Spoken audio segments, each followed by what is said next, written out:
Thank you all for being here for my speech today. My call to action speech is going to be on how exercise can affect mental health and more specifically depression. John F. Kennedy once said that physical fitness is not only one of the most important keys to a healthy body, it is also the basis of dynamic and creative intellectual activity. As we have all heard, working out can help with many positive changes in one's life, but one that people tend to look past is the benefits it can have on our mental health. People should work out in order to help keep their body and their mind healthy. Both of these things can lead to a more fruitful and happy life. I personally suffer from depression and anxiety and use both medication and exercise to help keep them in check. I have learned firsthand how much adding exercise into my weekly routine can help you mentally in your day-to-day life. Some weeks when I do not exercise or make exercise a priority, I can feel the effects on my mental state.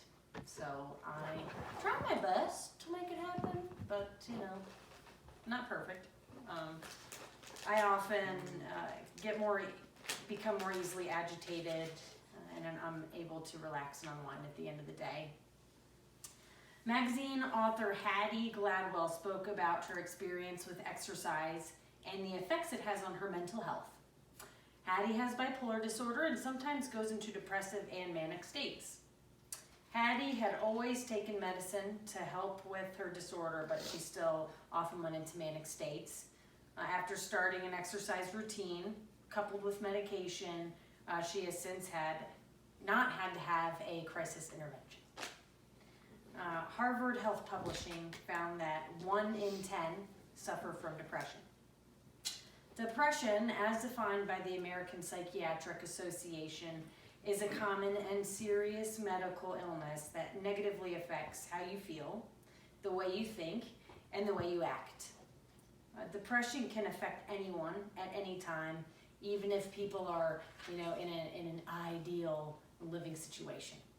So, a few things that can cause depression are genetics, biochemistry, personality, and environmental factors.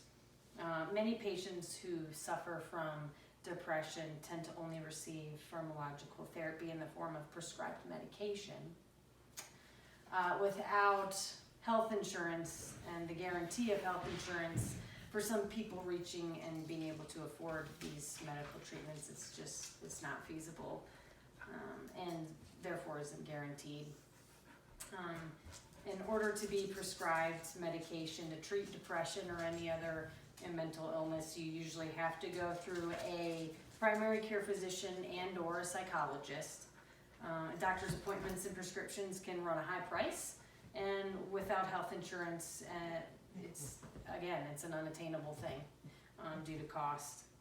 If we had universal health care, I feel more people would ask for help with seeking help for their mental disorders or mental issues, whatever. But that's another topic for another day. Though exercise cannot cure mental disorders, they can help relieve symptoms. And they're a great option for those with no health care or any, if you're taking medication, not taking medication, it's a great add-on for anyone. There's been a lot of scientific research to show just how much being active can lessen the symptoms of depression. And in 2018, Sarah Gingell wrote in the magazine Psychology Today that, simply put, exercise directly affects the brain. Regular exercise increases the volume of certain brain regions, in part through blood supply that improves neuronal health by improving the delivery of oxygen and nutrients, and through an increase in neurotrophic factors and neurohormones that support neuron signaling, growth, and connections. This was previously studied and proven by a case study that was done in 2004.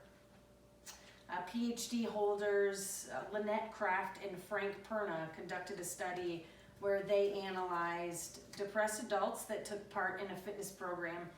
After 12 weeks of the program, they found that the patient's BDI, which is it's called Beck Depressive Inventory, had decreased by 5.1 points.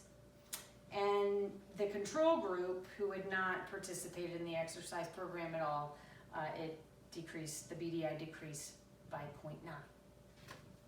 So you might be wondering what is meant by a fitness program and what types of exercise were part of this, or what types of exercise might be best.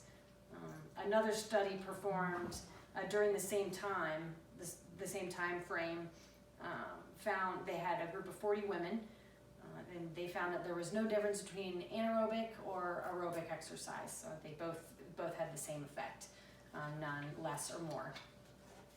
Anaerobic exercise being strength training, stretching, flexibility training, and aerobic exercise being like jogging or brisk walking, or something like that. Some people might claim that their workday is too hectic, or they don't have enough money to sign up for a gym or to take classes, but from the studies I just mentioned, it is made clear that any physical activity can really have an impact on depression. So this could mean walking the stairs at work, during your lunchtime, or you're finding a yoga video to do at home, 10-minute yoga video on YouTube. They're everywhere. And you have a lot of wannabe physical trainers that just throw them up there. So, if you make exercising a priority in your life, there will always be time in your day because you'll make time for it. Great how that works. Imagine how just taking a walk around the block can turn your whole daily outlook around. Not only does exercise help with depressive symptoms, but it can also help sleep and other aspects of your life. Psychologist Jenny Yip says, exercise also increases blood circulation in the brain, which is linked to improvements in mood and attention. Spending as little as 20 minutes a day on exercise can actually increase your overall productivity and decrease energy wasted from mental stress. The positive benefits of being active can reach anyone regardless of their job. Reduced tension, increased attention, and productivity. Better sleep, a better immune system, and increased confidence and lessening symptoms of depression. That's just some of what can change with a little bit of exercise, and if you choose to become active. So, for more information on mental health and exercise, go to mentalhealthamerica.net and take a mental health screen. This will tell you what exercise program might be best suited for you and your specific needs. On this website, you'll find a variety of other resources, such as minority mental health and workplace mental health. So do it. Join a gym. Join an exercise club. Make a plan to add fitness into your workday. Or just take a walk around the block. Your brain and body will be thankful that you did. Thank you. Does anyone have any questions? Me? You. Cute girl in the back. How does exercise directly affect the brain? Good question. The prefrontal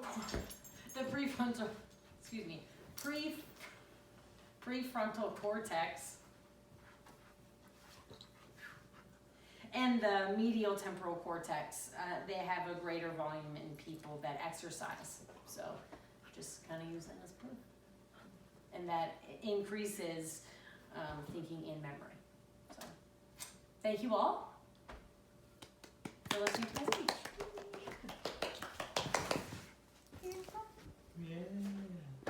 Yeah.